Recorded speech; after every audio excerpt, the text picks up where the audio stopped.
اس وقت جو پوری دنیا کے اندر جو سسٹم غالب ہے، جو تہذیب غالب ہے، وہ ہے ویسٹرن سویلائزیشن۔ اس وقت جو اسلام کے لیے سب سے بڑا فتنہ ہے وہ یہی ہے، سیکولرزم ہے، لا دینیت ہے، اور اسلام مسلمان معاشروں کو انفرادی اور اجتماعی میں ڈیوائیڈ کر دینا ہے، اور یہ ایک بہت ہی خطرناک عمل ہے۔ ہمارے درس نظامی کے وہ مدارس ہیں جس سے عالم کفر آج بھی خوف کھاتا ہے، اور وہ آج بھی اسٹریٹجی اور پلاننگز کر کے اس کو کسی نہ کسی طرح کمزور کرنے کی کوشش کر رہا ہے۔ بسم اللہ الرحمن الرحیم۔ معزز سامعین و ناظرین، مرکزی دارالعلوم محمدیہ غوثیہ میرا شریف سے میں آپ سے مخاطب ہوں، اور آج ہمارے پاس کراچی سے معزز مہمان تشریف لائے ہیں محترم محمد شعیب مدنی صاحب، اور آپ کی شخصیت کسی تعارف کی محتاج نہیں۔ سوشل میڈیا اور مختلف پلیٹ فارمز پر ان کی آواز ہم مؤثر آواز سنتے رہتے ہیں، جس میں وہ اسلام کے نظریاتی تحفظ اور خاص طور پہ پاکستان میں اسلامی نظام کے نفاذ کی بات کرتے ہیں، اور جہاں کہیں بھی انہیں کوئی ایسا گیپ نظر آتا ہے جس کو کور ہونا چاہیے، اس پہ ان کی بڑی مثبت اور خوبصورت رائے سامنے آتی رہتی ہے۔ تو آج وہ میرا شریف میں وزٹ پہ تشریف لائے، تو ہم نے یہ سوچا کہ ان سے ایک مختصر ملاقات جو ہے اس کو ریکارڈ کا حصہ بنایا جائے۔ جناب السلام علیکم ورحمۃ اللہ۔ وعلیکم السلام ورحمۃ اللہ، جزاک اللہ۔ ماشاء اللہ، آپ لوگوں کا یہاں کا جو سیٹ اپ دیکھ کر اور آپ لوگوں سے مل کر بہت خوشی ہوئی۔ اللہ تعالیٰ اس ادارے کو سلامت رکھے، اور یہ موقع ہمیں دستیاب کیا آپ نے ہمارے لیے کہ آپ کا جو ہفتہ پروگرام تھا، ہفتہ کیا تقریبات کا جو اسٹوڈنٹس کے ساتھ، اور اس میں ہم بھی شریک ہوئے، اور ہم جو چیزیں دیکھ رہے ہیں اور یہاں کا جو ڈسپلن اور اسٹوڈنٹس کو دیکھ رہے ہیں، بہت خوشی کی بات ہے۔ بہت ہی زبردست ادارہ کام کر رہا ہے۔ الحمدللہ، مجھے بھی ایک دفعہ آپ کا ادارہ اختصار کے ساتھ دیکھنے کا موقع ملا، پھر انٹرنیٹ پہ جو آپ کی ویڈیوز ہیں وہ ہم دیکھتے ہیں، تو اس میں آپ نے پاکستان میں جو سیکولرائزیشن ہے یا لادینیت کا بڑھتا ہوا رجحان ہے، اس کو کاؤنٹر نیریٹو اس کا جو ہے اس پہ آپ نے بہت بات کی ہے۔ تو اس حوالے سے آپ ذرا فرمائیے گا کہ آپ کا جو بیانیہ ہے، اگر اس کو اختصار سے آپ کہنا چاہیں تو۔ بیسیکلی اس وقت جو پوری دنیا کے اندر جو سسٹم غالب ہے، جو تہذیب غالب ہے، وہ ہے ویسٹرن سویلائزیشن، اور ویسٹرن سویلائزیشن کے اندر جو آئیڈیاز ہیں جو مسلم معاشروں کے اندر پھیلائے جا رہے ہیں یا پھیل رہے ہیں کسی بھی وجہ سے، اس میں سب سے بڑا جو دعوت ہے وہ ایک سیاسی نظام کی، ایک پولیٹیکل آئیڈیا ہے اس کا، ہے وہ سیکولرزم کا، کہ اجتماعی زندگی سے مذہب کو نکال دیا جائے، وہ چاہے پولیٹکس ہو، چاہے وہ معیشت ہو، چاہے وہ معاشرت کے وہ ایریاز ہوں جو پبلک لائف کا حصہ بنتے ہیں، یا چاہے وہ نظام تعلیم ہو، ان سب سے جو ہے وہ مذہب کو نکال دیا جائے۔ اس آئیڈیا کو لے کر جو ہے وہ انہوں نے بائیفیکیٹ کر دیا ہے پوری زندگی کو، ایک کر دیا ہے انفرادی زندگی، اور ایک کو کہتے ہیں کہ یہ پبلک لائف یا اجتماعی زندگی۔ تو پبلک لائف سے اور اجتماعی زندگی سے اسلام کو باہر نکالنے کا یہ آئیڈیا اب مسلم معاشروں کے اندر بھی بہت زیادہ پھیل رہا ہے،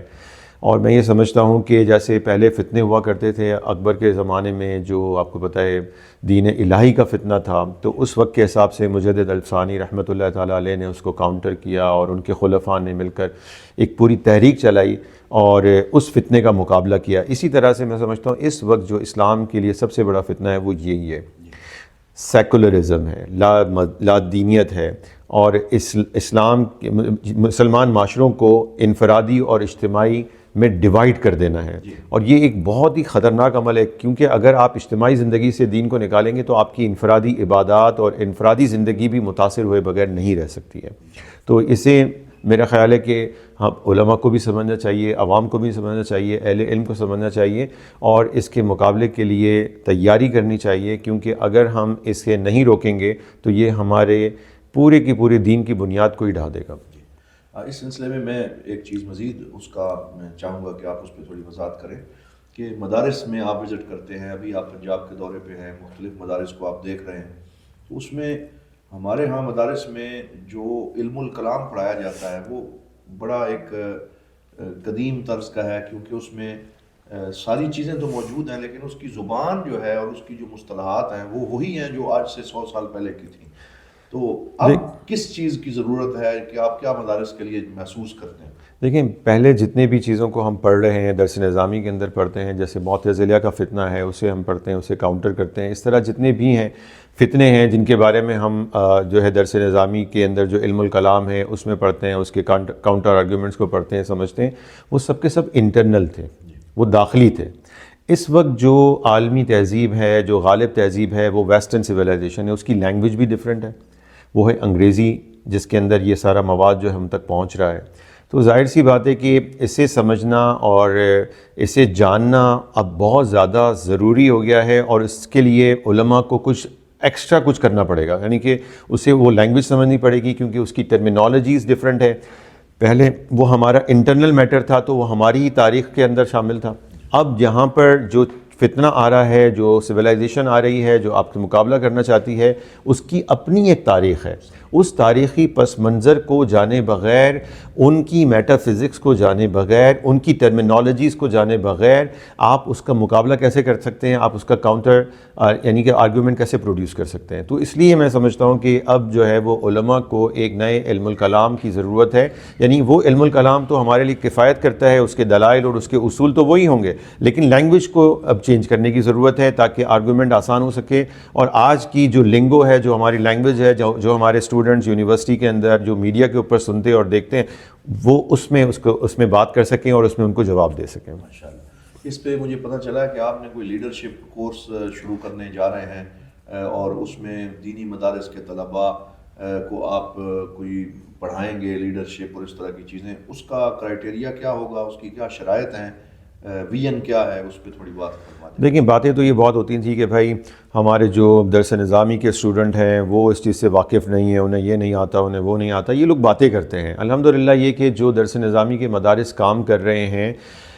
وہ سب کے سامنے ہے. اگر ہم کہہ سکتے ہیں تو یہ کہہ سکتے ہیں کہ ہاں، ہمارے درس نظامی کی وہ مدارس ہیں جس سے عالم کفر آج بھی خوف کھاتا ہے، اور وہ آج بھی اسٹریٹجی اور پلاننگز کر کے اس کو کسی نہ کسی طرح کمزور کرنے کی کوشش کر رہا ہے. تو اس کا مطلب they are doing something. یہ کچھ کر رہے ہیں، تبھی وہ خوف زدہ ہیں، تبھی وہ اس کو سبوتاج کرنے کی کوشش کرتے ہیں، تبھی وہ اس کے نظام کو کمزور کرنا چاہتے ہیں. لیکن ہم یہ فیل کرتے ہیں، جیسا کہ میں نے ابھی آپ سے بات کی، کہ اب لنگو کا مسئلہ ہے، ٹھیک ہے، اب نئی جو چیزیں آ رہی ہیں ان کا مسئلہ ہے، کہ ایکسٹرنل فتنہ آ رہا ہے. تو پھر ہمارے لیے ضروری ہے کہ ہم اس کے مقابلے کے لیے اپنے لوگوں کو بھی تیار کریں، ڈیبیٹ کے لیے، مناظرے کے لیے، تبلیغ کے لیے، دعوت کے لیے. تو اس کے لیے الحمدللہ یہ کہ ہم نے ایک اسپیشلائزیشن کورس یعنی کہ تخصص فی الدعوہ والقیادہ جو ہے وہ سٹارٹ کیا ہے، اسپیشلائزیشن ان دعوہ اینڈ لیڈرشپ کے نام سے. اور اس کا آئیڈیا یہ ہے کہ ہم انہیں علم الکلام میں اسپیشلائزیشن، اس کے ساتھ ساتھ جو مغربی فلسفہ ہے اس میں، اور اس کے ساتھ ساتھ مناظرہ اور جو ماڈرن لاجک ہے، یہ ساری چیزیں جو ہے وہ اس میں کور کر کے یہ دعویٰ والا فیس ہو گیا، اس میں اسپیشلائزیشن ہو اور ساتھ ہی لیڈرشپ. کیونکہ مدارس سے جو اسٹوڈنٹس باہر نکلتے ہیں وہ ایک لیڈرشپ ہے، وہ یا تو پولیٹیکل لیڈرشپ ہو، یا سوشل لیڈرشپ ہو، یا ایجوکیشنل لیڈرشپ ہو. تو اس کے لیے ہمیں لوگوں کو تیار کرنے کی ضرورت ہے. اور ان تین ایریاز کے اندر یعنی پولیٹیکل، سوشل اور ایجوکیشنل لیڈرشپ تیار کرنے کے لیے آپ کو پتہ ہے کہ ایک ڈائیورس قسم کی جو ہے نا پرسنالٹی کے اندر جو ہے نا وہ ایک نالج اور اسکلز درکار ہوتی ہیں. جیسے مثال کے طور پر اگر درس نظامی کا اسٹوڈنٹ ہے، اس نے درس نظامی کمپلیٹ کیا اور پھر اس کے بعد وہ ایجوکیشن کی فیلڈ میں اگر کوئی کام کرنا چاہتا ہے، تو ایک تعلیمی ادارہ چلانے کے لیے بہت ساری معلومات اور بہت ساری اسکلز کی ضرورت ہوتی ہے. یعنی مینجمنٹ اسکلز بھی اسے چاہیے، کمیونیکیشن اسکلز بھی اسے چاہیے، اسے کچھ نہ کچھ اکنامکس، فائننس کے بارے میں بھی پتہ ہونا چاہیے. اسے یہ پتہ ہونا چاہیے کہ ملک کے قوانین کیا ہیں، اور یہاں پر انہی قوانین میں رہتے ہوئے کس طرح سے کسی ادارے کو اسٹیبلش کیا جا سکتا ہے. یہ ساری چیزیں جو ہے اگر انہیں پتہ ہوں گی، اور پھر اکیڈمک کے بارے میں اور ماڈرن ٹیکنیکس جتنی آ چکی ہیں جس کے ذریعے لوگ جو ہے وہ انسپائر ہوتے ہیں. حالانکہ ہمارے پاس بہت اچھا نظام موجود ہے، لیکن ان کے ذریعے بھی اور انہیں ایز اے ٹول استعمال کر کے ہم ایک اچھے طریقے سے معاشرے میں جو لوگ اپنے بچوں کو مدارس کے بجائے اسکولز میں بھیجنا چاہتے ہیں، ہم اسکولز بھی کھول سکتے ہیں. اور یہ ڈائیکاٹومی ختم کر سکتے ہیں جو دین اور دنیا کی تفریق جو انہوں نے پیدا کی ہے، یہ ایجوکیشن میں بھی پیدا کی ہے. بلکہ ایجوکیشن تو اس کا جو اولین ٹول ہوتا ہے کہ جس کے ذریعے جو ہے وہ سیکولرائزیشن معاشروں میں کی جاتی ہے. تو اگر ہم اس طرح کی لیڈرشپ معاشرے کو دینا چاہتے ہیں تو اس لیڈرشپ میں یہ اسکلز ڈیولپ کرنے کی ضرورت ہے. اور الحمدللہ ہم نے جو کورس ڈیزائن کیا ہے اس میں بہت ساری سوشل سائنسز کے سبجیکٹس کو کور کیا ہے، اس میں سائیکالوجی کو کور کیا ہے، اس میں ایجوکیشنل سائیکالوجی کو کور کیا ہے، اس میں ایجوکیشنل لیڈرشپ کی بہت ساری اسکلز کو کور کیا ہے. اور انشاءاللہ آپ دیکھیں گے اگر اللہ تعالی ہمیں توفیق دے اور اللہ کی مدد شامل حال رہے تو یہ کچھ نہ کچھ نتائج اس کے 2 سال کے بعد آپ کو نظر آنا شروع ہوں گے. بہت اچھا. یہ جس طرح آپ نے بتایا یہ تو بڑا ایک جامع کورس ہے، اور اس میں جدید ٹرمز کا خیال بھی رکھا گیا ہے اور قدیم و جدید کا حسین امتزاج ہے. ایک دو چیزیں میرے ذہن میں آ رہی تھیں کہ میں ان میں آپ سے پوچھوں یا اضافہ کروں کہ مقاصد شریعت کے حوالے سے بڑی کمی نظر آتی ہے ہمارے یہاں مدارس میں، اس پہ بات نہیں ہوتی۔ جو 5 بڑے مقاصد شریعت ہیں اور ہر ایک فقہی حکم فتویٰ یا اس کے پیچھے وہ ایک پورا سینیریو قرآن و سنت کا موجود ہے، یہ بھی پڑھایا جائے، اور اس کے ساتھ ساتھ کانسٹیٹیوشنلزم، کیونکہ ہمارے مدارس سے نکلنے والے لوگ جو ہیں وہ 9 سال پڑھنے کے بعد بھی اپنے ہی ملک کے آئین کو نہیں جانتے، اور اسلامائزیشن کا عمل جو ہے اس کے لیے کن چیزوں کی ضرورت ہے۔ تو اگر ساتھ یہ چیزیں اگر موجود ہیں تو بہت اچھا، اگر نہیں ہیں تو ان کو بھی ایڈ کیا جائے تو یہ زیادہ ایک جامع صورت سامنے آئے۔ اس وقت جو ماڈرن جتنی بھی فلاسفیز ہیں اس میں ظاہر سی بات ہے جو ماڈرنزم ہے وہ خود وہ ریشنالٹی کے اوپر بیس کرتا ہے، اور جب ہم فقہ کے ساتھ اور شریعت کی بات کرتے ہیں اور اسے اگر ریشنالٹی کے ساتھ ہم پروف کرنا چاہتے ہیں، یعنی ریزن کے ساتھ پروف کرنا چاہتے ہیں، تو مقاصد شریعت ہی سب سے اولین ٹول ہوگا، کیونکہ جتنے بھی ہمارے جو شریعت کے قوانین ہیں اور شریعت کے احکام ہیں، اگر انہیں اچھے طریقے سے بیان کیا جا سکتا ہے تو آج کے آپ مسلمان کے سامنے آپ جو مقاصد شریعت ہیں اس کے تحت جب ان چیزوں کو بیان کرتے ہیں آسانی سے بات کو سمجھایا جا سکتا ہے، اور اسے ہمیں یوز کرنا چاہیے۔ فار ایگزامپل آج ہی ہماری بات ہو رہی تھی کہ جو میرج کا جو بھی آیا کہ 18 سال سے کم عمر کی جو ہے وہ شادی کو غیر قانونی قرار دیا گیا، اس کو جرم قرار دیا گیا ہے، تو یہ تو ہمارے مقاصد شریعت میں حفظ نسل ہے، ٹھیک ہے۔ حفظ نسل کا جو اصول ہے اس کے تحت آپ جو ہے وہ کیسے کسی کو مطلب پابندی لگا سکتے ہیں، کیونکہ اگر مثال کے طور پہ اگر آپ نے یہ پابندی لگا دی اور ایک شخص ہے جو بایولوجیکل اور سائیکالوجی کے طور پہ، جنس کے طور پہ وہ ایک میچیور ہو چکا ہے، تو ایسی صورتحال کے اندر، اور پھر اگر آپ کے یہاں پر اس طرح کا کوئی پرابلم ہے، اس کی فیملی میں اس طرح کا کوئی پرابلم ہے جہاں پہ ارلی میرج جو ہے وہ زیادہ فائدہ مند ہو سکتی ہے، تو آپ اس کو کیسے روک سکتے ہیں؟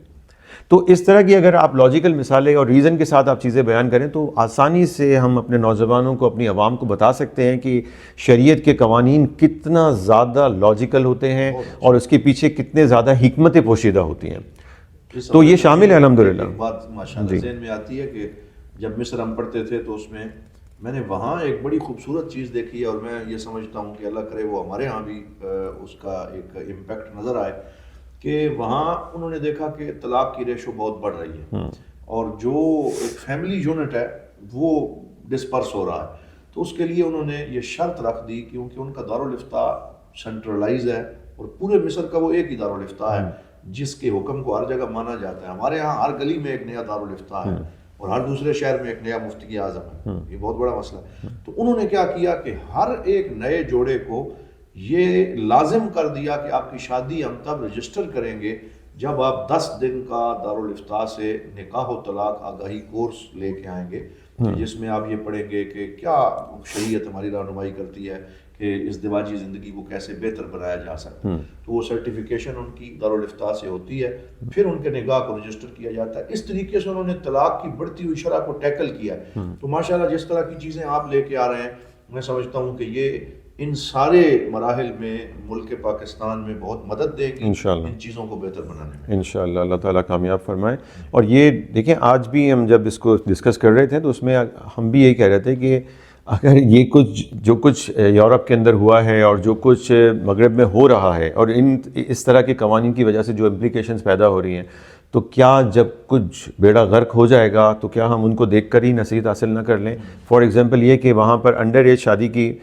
کچھ اسٹیٹس، یعنی امریکہ کی اگر میں بات کروں تو کچھ اسٹیٹس وہاں پہ جو ہے وہ 18 ایئرس کی ایج کی پابندی ہے، اور کچھ میں 16 ایئرس کی ہے، اور کچھ میں کوئی پابندی نہیں ہے، کچھ میں یہ بھی ہے کہ کوئی پابندی نہیں ہے۔ اور وہاں پر جو یہ بات یعنی کہ مطلب کرتے ہوئے بھی عجیب سا لگتا ہے کہ وہاں پر جو فحاشی ہے، یعنی کہ اگر کوئی جنسی عمل میں یعنی کہ لوگ جو ہے وہ کس عمر میں مبتلا ہوتے ہیں، تو آپ حیران رہ جائیں گے کہ یہ 16 سال کی عمر میں وہاں پر ایوریج وہاں کی آبادی جو ہے وہ اس عمل سے گزر چکی ہوتی ہے۔ اب یہ چیز جو ہے اگر ہم اس کو پاکستان میں اس کو مطلب یعنی کہ آپ ذرا سوچیں، اگر خدا نہ خواستہ اس طرح کی چیزیں یہاں پر ہو گئیں تو کتنا خوفناک منظرنامہ ہے کہ بعد میں جو پھر پرابلمز کریٹ ہوں گے اور جس کی وجہ سے بچوں اور بچیوں کی زندگیاں تباہ ہوں گی، اس کا ذمہ دار کیا ہوگا، اس کا تدارک یہ کیسے کریں گے؟ یعنی اس پہ ہمارے بعض لوگوں نے اسمبلی میں بھی اور بہت سے سینٹ کے فلور پہ بھی بات کی ہے، اور میں سمجھتا ہوں کہ اس کو بڑی سنجیدگی سے دیکھنا چاہیے اور ابھی سے قرآن و سنت اور شریعت کے دائرے کے اندر اس قانون کو لانا چاہیے۔ تو میں تو یہ کہتا ہوں کہ اصل مسئلہ یہ ہے کہ ہمارے بھی یعنی کہ جو پلیٹ فارمز ہیں، یعنی کہ جو ہمارا ممبر ہے، ہماری محراب ہے، اور ہمارے علماء اکرام کے لیے جو اسکرین پہ جتنا بھی ٹائم اویلیبل ہے، میں سمجھتا ہوں کہ جو شعور کی جو فکر ہے وہ یہی ہے کہ ہم اس ڈسکورس کو لے کر آئیں، اس بات کو لے کر آئیں، اور اسلام کے معاشی نظام، سیاسی نظام، خاندانی نظام، معاشرتی نظام، تعلیمی نظام کو اس طرح سے لوگوں کے سامنے پیش کرنے میں کامیاب ہوں کہ لوگ اسے نہ صرف چاہیں بلکہ اس کی ڈیمانڈ کریں، اسے چھونے کی، اسے حاصل کرنے کی کوشش اور جستجو میں ہمارے ساتھ شامل ہو جائیں۔ تو اس کے لیے ظاہر سی بات ہے آپ کو لوگوں کو اچھے طریقے سے یعنی کہ ہمارے اپنے نظام کو پیش کرنا ہوگا، اور اس کے لیے آج کے جو جدید ذرائع انہیں بھی استعمال کرنا ہوگا، اور جو سامنے مد مقابل ہے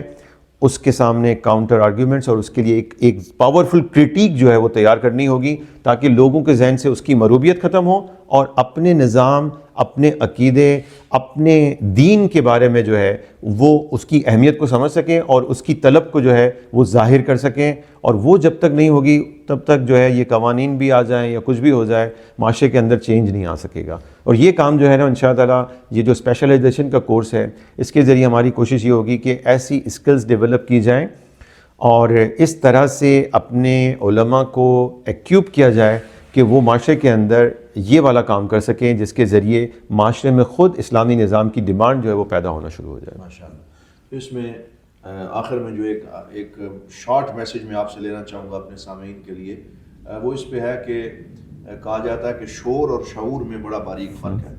اور ہمارے ہاں شعور کم ہے اور شور بہت زیادہ ہے۔ اور واصف علی واصف صاحب نے اپنی ایک کتاب ڈیڈیکیشن اور انتصاب میں لکھا کہ آباد شہر کی اس مسجد کے نام جس میں لاؤڈ سپیکر نہ ہو۔ تو یہ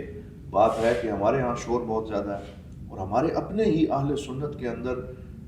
فتنے اور تقسیم اتنی گہری ہو گئی ہے کہ ہر شخص نے اپنی 1.5 کی مسجد بنا رکھی ہے، اور کوئی دوسرے کے ساتھ بیٹھنے کے لیے تیار نہیں۔ اور جیسے جیسے یہ اس میں کسی علاقے کی تو کوئی خاصیت نہیں، جس طرف بھی نکلتے جائیں یہ نیرو مائنڈڈنیس ہمیں نظر آتی ہے۔ تو آپ یہ جو شعور کی شمع لے کے نکلے ہیں، اس میں اس چیلنج کو آپ کیسے میٹ کریں گے؟ دیکھیں، ہم نے تقریباً 4-4.5 سال پہلے اس کمی کو محسوس کرتے ہوئے یہ کام شروع کیا تھا کہ ہم یہ دیکھ رہے تھے کہ سوشل میڈیا جو کہ ایک اویلیبل پبلک اسپیس ہے، ایک نیو پبلک اسپیس ہے جہاں پر کوئی بھی شخص آ کے بات کر سکتا ہے، تو وہاں اس کا ایک طرح سے غلط استعمال ہو رہا ہے، اور بہت سارے لوگ جو ہے وہ صرف ریٹنگ کے لیے جو ہے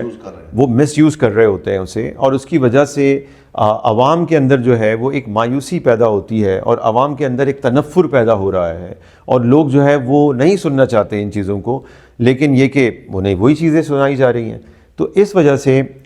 جو موضوعات آپ کے سامنے ہیں، جس طرح کے موضوعات سوشل میڈیا پر ہوتے ہیں، کیونکہ سوشل میڈیا کا جو الگورتھم ہے نا وہ چلتا ہے کرٹیک کے اوپر، ڈیبیٹل کے اوپر، آپ تنقید کریں، آپ مذاق کریں، آپ کسی کا مذاق اڑائیں، یہی کام آپ کرتے رہیں تو وہ چلتا رہے گا، ٹھیک ہے، لطیفے سناتے رہیں آپ، ٹھیک ہے، آپ جو ہے وہ قصے کہانیاں جو ہے وہ کرتے رہیں،